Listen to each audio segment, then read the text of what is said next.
आप सबका यहाँ आने के लिए समय निकालकर मुझे मेरी बात कहने का अवसर देने के लिए बहुत बहुत धन्यवाद। मेरा ही नाम है प्रशांत किशोर और हम कोई नेता नहीं हैं, नेता के बच्चे नहीं हैं। बिहार के एक साधारण परिवार के लड़के हैं। हमारे दादा मजदूर थे, बैलगाड़ी चलाते थे। हमारे बाबूजी यहाँ डॉक्टर थे। यही सरकारी स्कूल से पढ़कर हम भी निकले।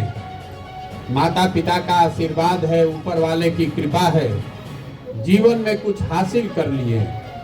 अब तय किया है कि अगर भगवान ने हमको शक्ति, बुद्धि, साधन, पैसा दिया है तो जीवन में जो कुछ भी है वो सब कुछ बिहार में लोगों की जिंदगी को सुधारने के लिए लगाना चाहते हैं। पिछला 13 महीना से हम पैदल चल रहे हैं। 4000 से ज्यादा गांव में पैदल चल के गए। वोट नहीं मांगते, हमने कोई दल नहीं बनाया, हम आपसे भी वोट मांगने नहीं आए। आपकी समस्या को देख रहे हैं। एक बार ये तय किया है कि जिस समाज में लोगों की जिंदगी को सुधारना चाहते हैं, एक बार कम से कम जाकर अपनी आंख से देखें कि आप और आपके बच्चे किस तकलीफ और दुर्दशा में जी रहे हैं। हम लोग कहानी सुनते थे पहले कि जो प्रतापी राजा होता था वो रात में भेष बदल के निकलता था ये देखने के लिए कि प्रजा को क्या कष्ट है। आज आप और हम जिसको राजा बना रहे हैं वोट देके, जिसको बटन दबा के आप राजा बनाते हैं, रात का बात तो छोड़ दीजिए, एक बार जीत कर गया तो दिन में भी अपना शक्ल नहीं दिखाता है। और अगर कभी गलती से आ भी गया तो इतना ऊंचा स्टेज पर बैठता है, इतना पुलिस सुरक्षा लेकर चलता है कि आपसे उसको भेंटे नहीं हो सकता है। बड़े नेताओं की बात छोड़ दीजिए, जो छोटा नेता है वो भी 4 गो सिपाही लेके चल रहा है। लोग बताता है कि बड़ा सुरक्षा का खतरा है। हम आपको बता रहे हैं इसी बिहार में 13 महीना से हम पैदल चल रहे हैं। इतनी व्यवस्था है इसमें, लेकिन कोई एक सिपाही नहीं है। हमको किसी कुत्ते ने भी नहीं काटा। ये लोगों का प्यार है। आपके गांव से हम गुजर रहे हैं, हमको कौन मारेगा, काहे मारेगा? हम सरे में ही सोते हैं, रोज गांव में चलते हैं। ये बिहार के लोग ऐसे नहीं है कि कोई किसी को मार देगा। नेता सुरक्षा लेकर इसलिए चलता है कि कहीं गलती से आप उसको पूछ मत दीजिए कि भैया वोट के समय जो कहे थे वो तुम तो किए नहीं। लेकिन हम यहाँ आपसे नेताओं की शिकायत करने नहीं आए। नेताओं की शिकायत को आप सुनते ही रहते हैं। हम आपको ये बताने आए हैं कि जिस गरीबी और पिछड़ापन में आप फंसे हुए हैं पिछला 50 साल से, इससे बाहर आप कैसे निकल सकते हैं। देखिए, जितने लोग यहाँ आए हैं, ज्यादातर लोग ये समझता है कि कोई बढ़िया नेता चुनकर ला दे, कोई अच्छी सरकार बन जाए तो उससे देश का, राज्य का कल्याण हो जाएगा। आपको लगता है कि अच्छा नेता आ जाएगा तो उससे आपका गरीबी खत्म हो जाएगा। इसी भ्रम में आप पिछला 50-60 साल से अलग अलग नेताओं को, दलों को, उन पर भरोसा करके वोट दिए जा रहे हैं।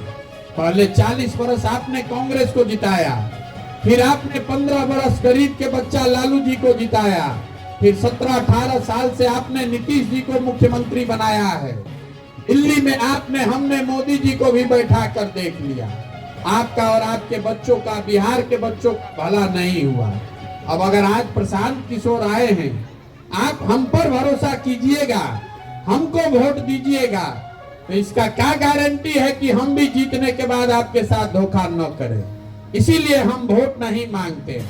आपको ये बता रहे हैं, सिखा रहे हैं गांव गांव जाकर क्या करने से आप अपनी दशा सुधार सकते हैं। जब तक आप ये नहीं समझिएगा तब तक आपका जीवन सुधरने वाला नहीं है। देखिए, दुनिया में जितने विद्वान हुए उन्होंने बताया कि गरीबी से निकलने का 3 ही रास्ता है। पहला रास्ता है पढ़ाई। अगर आपके बाल बच्चे पढ़ लिख जाएं, पढ़ लिख के नौकरी कर ले तो उनका जीवन सुधर सकता है। दूसरा रास्ता है जमीन। अगर आपके पास जमीन हो तो खेती किसानी करके भी आप अपना जीवन सुधार सकते हैं। और तीसरा रास्ता है पैसा, पूंजी। अगर आप पढ़े लिखे नहीं हैं, आपके पास जमीन भी नहीं है, अगर आपके पास पैसा हो तो कोई ना कोई छोटा मोटा रोजी रोजगार व्यापार करके आप अपना जीवन चला सकते हैं। बिहार में आप अपने गांव पंचायत में देखिएगा तो आपको पता चलेगा कि यहाँ 2/3 से ज्यादा आदमी के पास ये तीनों में तीनों चीज नहीं है। गरीब का जो बच्चा है यहाँ पढ़ने जा रहा है, वो पढ़ नहीं रहा है, खिचड़ी खा के घरे आ रहा है। आप में से कुछ पैसे वाले लोग हैं जो अपने बच्चों को ट्यूशन करा रहे हैं, प्राइवेट कोचिंग कराते हैं, प्राइवेट स्कूल में भेजते हैं। आपके बच्चों का भी भला होने वाला नहीं है। स्कूल आप भले प्राइवेट में पढ़ा दीजिए, कॉलेज तो उसको सरकारी में ही जाना पड़ेगा।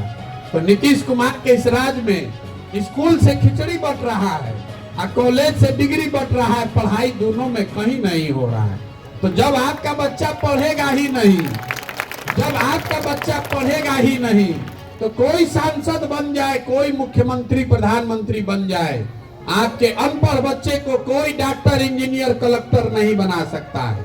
उसको जीवन भर मजदूरी ही करना पड़ेगा। तो यहाँ ज्यादातर रहने वाले परिवार के पास पढ़ाई का सुविधा नहीं है।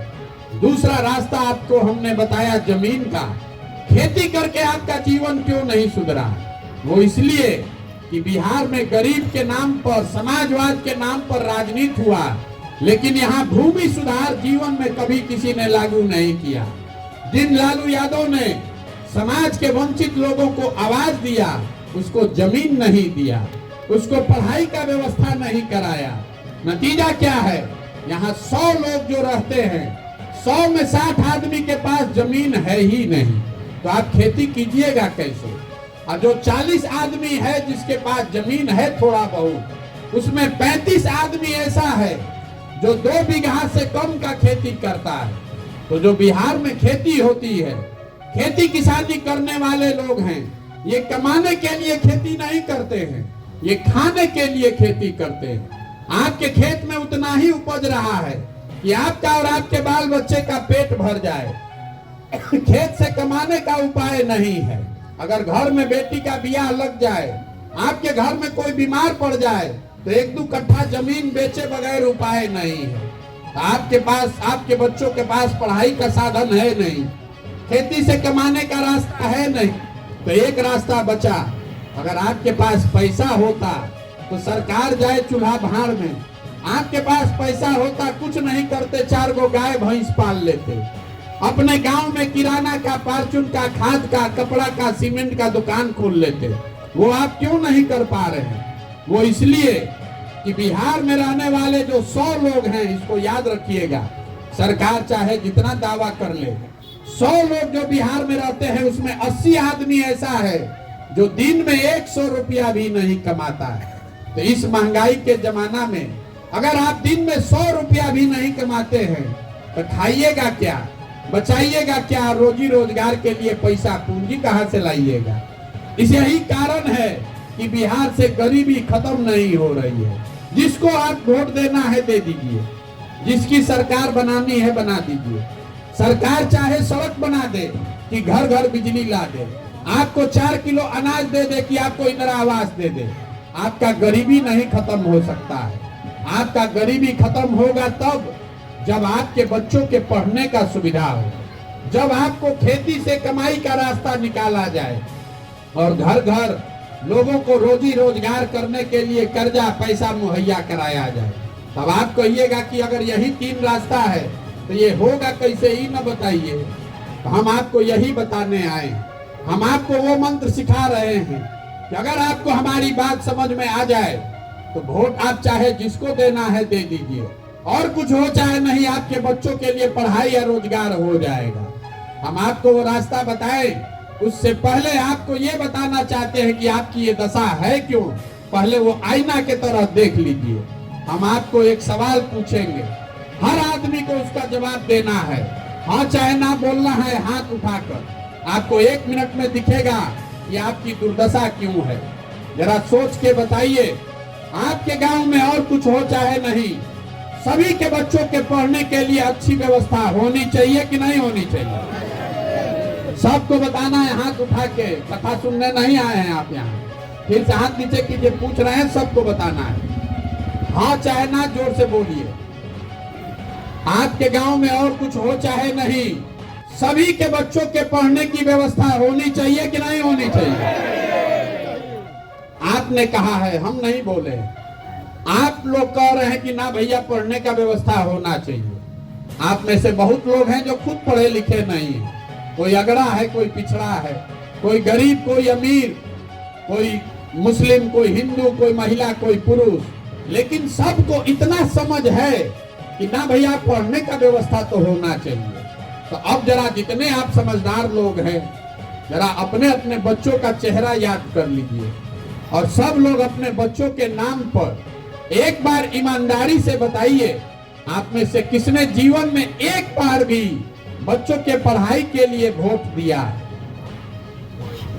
देखिए, पूरा गांव पढ़ा लिखा, अनपढ़, समझदार, बेवकूफ, महिला, पुरुष सब शामिल। यही आपके दुर्दशा का कारण है। आपको मालूम है कि अगर पढ़ने का व्यवस्था हो तो उससे आपका बच्चों का जीवन सुधरेगा, लेकिन आप पढ़ाई के लिए वोट नहीं देते। आपको मालूम है कि यहाँ फैक्ट्री खुल जाए तो आपके बच्चों को रोजगार मिलेगा, लेकिन आप फैक्ट्री के लिए वोट नहीं देते। तो खाली 5 बरस बैठ के बतियाइएगा, ए भैया पढ़ाई नहीं है, ए भैया बड़ा भ्रष्टाचार है, ए भैया नेता बड़ा चोर है, तो आपके बतियाने से होना क्या है?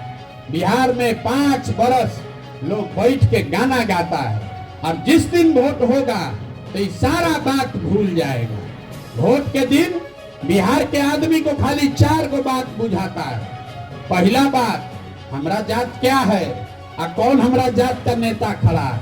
वो नेता चोर हो, बदमाश हो, काम किया है नहीं किया है, अपने जात वाला है तो उसी को जाकर वोट दीजिएगा। जो जात से बच गया वो धर्म में फंसा। बहुत आदमी को लगता है कि बिहार में सब जाते पर वोट दे रहा है। हम आपको लिख कर दे रहे हैं, सब आदमी जात पर वोट नहीं दे रहा है। अगर हर आदमी जात पर वोट देता तो मोदी जी को बिहार में वोट कैसे मिलता? तो जो जात से बचा वो धर्म में फंसा। सब हिंदू एक हो जाइए। अयोध्या में राम मंदिर बनाना है, पुलवामा हो गया, पाकिस्तान को बम गिराना है, तो अपना सारा कष्ट दुख भूल के पुलवामा के नाम पर जाके भाजपा को वोट दे दिए। जो दोनों से बच गया, जिन्होंने लालू जी का राज देखा है, तो कहता है कि 2 गो रोटी कम खाएंगे, लेकिन लालू जी का अपराध का राज वापस नहीं आना चाहिए। तो जिस भाजपा के विधायक को चुनाव के 1 दिन पहले तक, वोट के 1 दिन पहले तक आप गाली देते हैं, उसी को जाकर लालू के डर फिर वोट देते हैं। और चौथा, हम लोग का मुसलमान भाई लोग है, ये लोग कहता है कि भैया जिए चाहे मर जाए, भाजपा